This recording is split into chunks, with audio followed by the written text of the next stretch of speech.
नमस्ते and welcome to this exciting episode of psychology debunking mythology. Psychology के इस episode में आपका बहुत बहुत स्वागत है।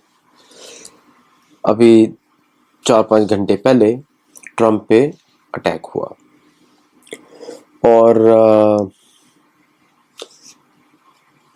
मैंने जो भी है निंदास्पद है। अगर ये असली घटना है तो पहले की डिस्क्लेमर लगा दूंगा, क्योंकि कभी कभी ऐसा लगता है कि जब भारत के अरविंद केजरीवाल और पप्पू और आसिफ मुनीर और अगर हम ममता बनर्जी को ऐड कर दें तब ट्रम्प के बराबर कुछ होगा, ऐसा मुझे लगता है। गलत बोल रहा हूँ, सही बोल रहा हूँ, लेकिन अजीब सा लगता है।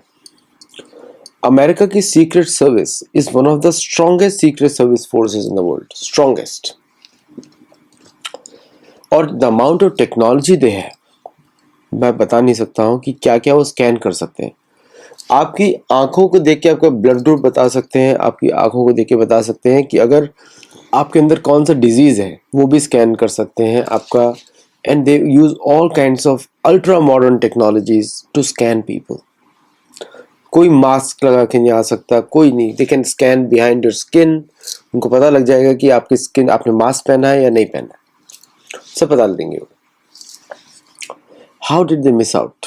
तो यहीं से शक शुरू हो जाता है कि अगर प्रेसिडेंट कहीं पे जा रहे हैं तो होटल को खाली करवाना पड़ेगा। अब आप बोलते हैं कि उसके एक रूम में वेपन्स मिले हैं। पॉसिबिलिटी कैसे? अगर प्रेसिडेंट किसी होटल में जाते हैं तो सारे रूम्स को खाली करा के हर रूम की फिजिकल चेकिंग होती है। भारतीय प्रधानमंत्री के उसमें भी ऐसा ही होता है कि पूरा हर रूम, हर फ्लोर को चेक किया जाता है। हर रूम में, हर बाथरूम, हर पाइप, सब कुछ चेक किया जाता है before any of this high profile people को। तो ये इंसिडेंट कैसे होता है कि व्यक्ति अंदर आ जाए और गोली चलाए और उसके पहले 5 शॉट्स मारते ही पता नहीं किसने मारा, इसने मारा या पुलिस ने मारा इसको, और उसको खत्म कर दिया। जिंदा है या नहीं है इसके बारे में किसी को पता नहीं है। अगर वो जिंदा रहेगा तो वो बातें बता सकता है, अगर मर गया तो फिर नहीं बता सकता। और फॉक्स न्यूज का इंटरव्यू चल रहा था और वो बोला जाता है कि दे माइट बी शॉट्स। सबको मालूम था, कुछ लोगों को मालूम था, बी केयरफुल। किसी को पता नहीं किस साइड से आएगा, पीछे से आएगा, आगे से आएगा। उसका इंटरव्यू बीच में ही काट दिया जाता है। फिर वो बता रही थी उसको फोन आया था ऐसा एरिका कर्क के हस्बैंड से, नो सॉरी, कैरन लेविट के हस्बैंड से। और एरिका कर्क बाहर जाती है रोते हुए। वो तो हमेशा रोने का नाटक करती है। मैंने उसको बोला भी कि ये तो ग्रेटा थनबर्न की कॉपी है। आंखों में ड्रॉप्स डालती है, फिर रोना शुरू कर देती है दिखाने के लिए। जो भी एक्स्ट्रा सिंपैथी वोट्स करता है तो आपको बड़ा बचना चाहिए उससे। इसके साथ ऐसे चलता रहता है। फिर इसके बाद क्या हुआ कि प्रेस कॉन्फ्रेंस शुरू होती है। फिर एक मेंटलिस्ट आता है जो आपको आपके हिडन चीज़ों को बता सकता है आपको। तो वो आता है और वो तुरंत एक चिट खोलता है और उसके बाद मेलानिया का मुंह फट जाता है हॉरर में, और उसके साथ एक महिला बैठी है उनका भी फट जाता है, और फिर एक चाइनीज अमेरिकन बैठी है उनका भी। सब लोग देखते हैं और कैमरे को देख के दिखाया जाता है ताकि कैमरा यहाँ से कैच कर ले उसको। आपको मालूम है आजकल के कैमरास कितने पावरफुल होते हैं। इवन आईफोन आपका बहुत पावरफुल है। तो ये सब इंसिडेंट्स जो है थोड़ा सा शक प्रोड्यूस करते हैं और तुरंत उनको, अब प्रोटोकॉल्स ऐसे होने चाहिए कि फटाफट अगर भारतीय प्रधानमंत्री होते हैं तो लोग अपना सिक्योरिटी जैकेट ऐसा खोल देते हैं, ब्रीफकेस टाइप का लगता है, that is a shield actually. वो भी नहीं खोला जाता और तुरंत आप देखते हैं एक हीरो के जैसा पुलिस के 2 ऑफिसर आ जाते हैं बड़ी बड़ी बंदूकें लेके, and they are pointing to the audience, firing करने के लिए तैयार है एकदम। और फिर उसके बाद आप देखते हैं कि तो प्रेसिडेंट का पर्सनल सिक्योरिटी किधर है, किसी को पता नहीं लगता। तो मुझे ऐसा लगता है कि मोदी जी को अपना सिक्योरिटी बढ़ाना चाहिए और भी ज़्यादा। ओपन एयर रैलीज नहीं करनी चाहिए। ओके, एक ट्रेंड स्थापित किया जा रहा है।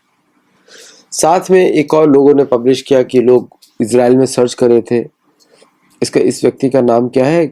कोल, 3 फर्स्ट नेम्स हैं, last is Allen. Cole T N Allen ऐसा करके कुछ नाम है। अब ये तीनों नाम फर्स्ट नेम है तो फिक्टिशियस नेम है ये. It can not be three like this. May be island is the last name, but ये जनरली फर्स्ट नेम्स होते हैं. तो ये पूरा जो है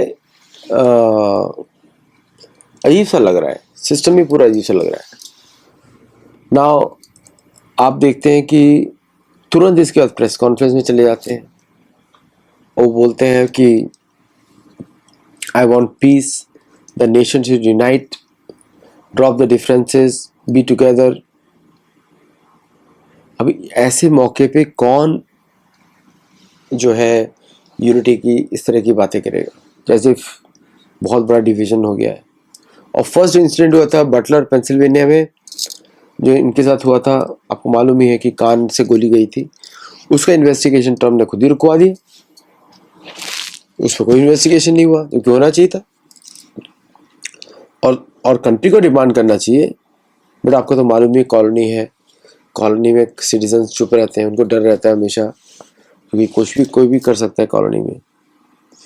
ये कोई देश तो है नहीं जहाँ पे लोग अपने हक से रहते हो. यहाँ पे तो किसी को भी सिटीजन दी जाती है, निकाल दी जाती है. तो देश में क्या होता है, पता होता है कि कोई नहीं निकाल सकता आपको. ये देश तो है नहीं.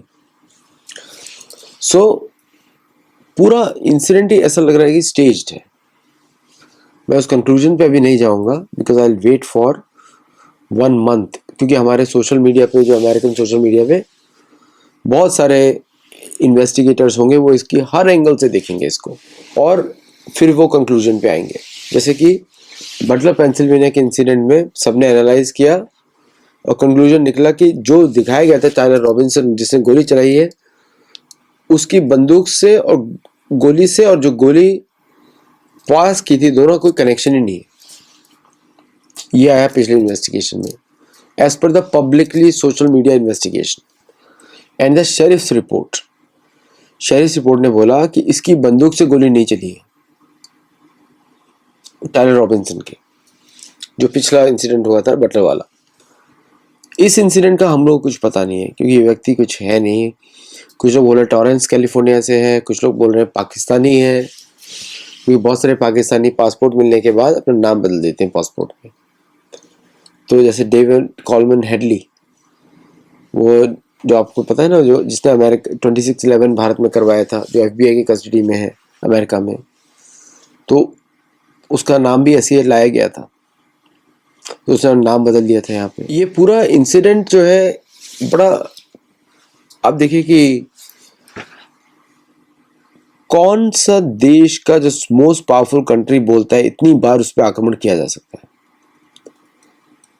आई हैव नो आइडिया. मतलब एक तरीके से सीक्रेट सर्विस का नाम तो बहुत खराब हो रहा है. मैं एक बार गया था व्हाइट हाउस में, तो उससे सीक्रेट सर्विस सामने लिखा हुआ था. तो मैंने बोला, भाई अगर आप सामने लिख रहे हो तो आप सीक्रेट कैसे हो गए? आपको तो बताना नहीं चाहिए आप सीक्रेट हो, है ना? उसमें लिखा हुआ था सीक्रेट सर्विस. ये पूरा इंसिडेंट ही मुझे स्टेज लग रहा है, वास्तविक नहीं लग रहा है.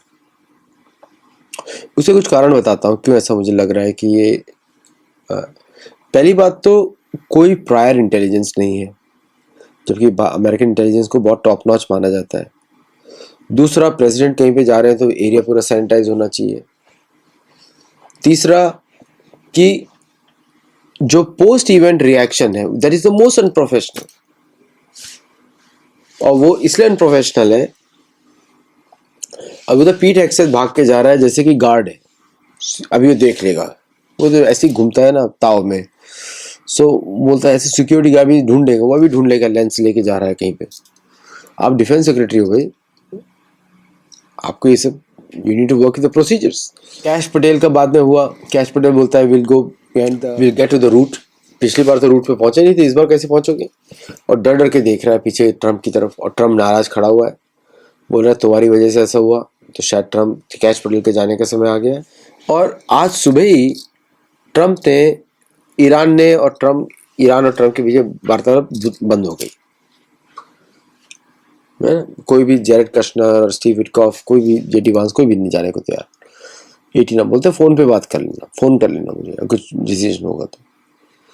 और उधर से ईरान ने warning to Dubai and that they will take action.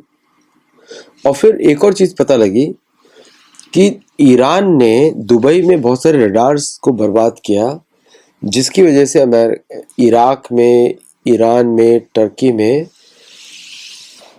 Desert जैसे एटमॉस्फेयर, ड्राउट जैसे एटमॉस्फेयर क्रिएट किया गया। पहली बार इंस्टेंस ऐसा लग रहा है कि वेदर बेस्ड वेपन्स यूज किए गए फ्रॉम यूएई। मतलब यूएई सीधा साधा नहीं है, वो शुरू से गड़बड़ी कर ही रहा है। और सबको मालूम है आयतुल्ला के कोऑर्डिनेट्स दुबई ने दिए थे, यूएई ने दिए थे, इसलिए सबसे ज्यादा उसने ट्रबल किया यूएई को। और आज दुबई के एयरफोर्स बेस पे अब American planes are deployed right now, which is a big danger to Iran.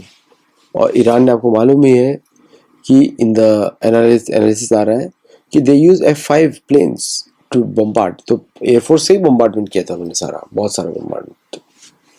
So now situation is very tricky. अब ये इंसिडेंट हो जाता है, तो ये इंसिडेंट किस लिए है?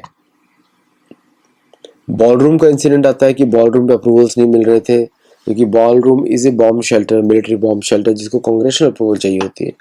पैसा ये खुद ही खर्चा कर रहे हैं। Trump is spending his own money to build that ballroom as a gift to United States. या दूसरा इंसिडेंट हो सकता है, क्या कोई फॉरेन पार्टी इन्वॉल्व थी? पहला शक जाता है, सबके पहला शक जाता है कि it is may be Iran, और दूसरा शक जाता है may be Israel, may be तीसरा शक जाता है कोई और कंट्री तो करेगा नहीं। पाकिस्तानी को तो हायर किया जा सकता है, तो वी डोंट नो। बट मेरे को ऐसा लगता नहीं कि कोई फॉरेन का कोई कंट्री इन्वॉल्व होगा। No foreign country will be involve to take this kind of drastic step. और अमेरिका चुप बैठ जाए। अमेरिका तो न्यूक्लियर बॉम्ब फेंक सकता है। अगर if you affect the commander of the American forces, then nuclear bomb भी गिरा सकता है वो। It's a legitimate response. कोई ऐसा हिम्मत तो करेगा नहीं अगर ये जेन्युइन इंसिडेंट होगा। तो अगर जेन्युइनली किसी ने अटैक किया है, तो फिर they will see the wrath of the American forces. लेकिन मुझे इनमें से कोई भी रीजन नहीं दिखाई देता। मुझे पता नहीं क्यों मुझे को लग रहा है कि वेट करें। जैसे पहले इंसिडेंट का रिपोर्ट्स आ गया कि वो स्टेज्ड इवेंट था, मुझे लग रहा है ये भी उसी तरफ जाएगा। बट मेरे को नहीं लगता इसमें कोई इंक्वायरी होने वाली नेशनल लेवल की, अमेरिका के द्वारा, ट्रम्प के द्वारा, और इस इंसिडेंट को दबा दिया जाएगा। That's outcome. So we'll have to work on it now, कि देखते हैं कि क्या चलता है। तो हैव पेशेंस, धीरे धीरे इनकी सारी परतें खुद ही खुल जाएंगी। Thank you very much for listening to me. अगर आपको हमारा कंटेंट अच्छा लगता है तो मेंबर्स बनिए, सपोर्ट करिए हम लोगों को, और ज्वाइन अवर गुरु को। Thank you.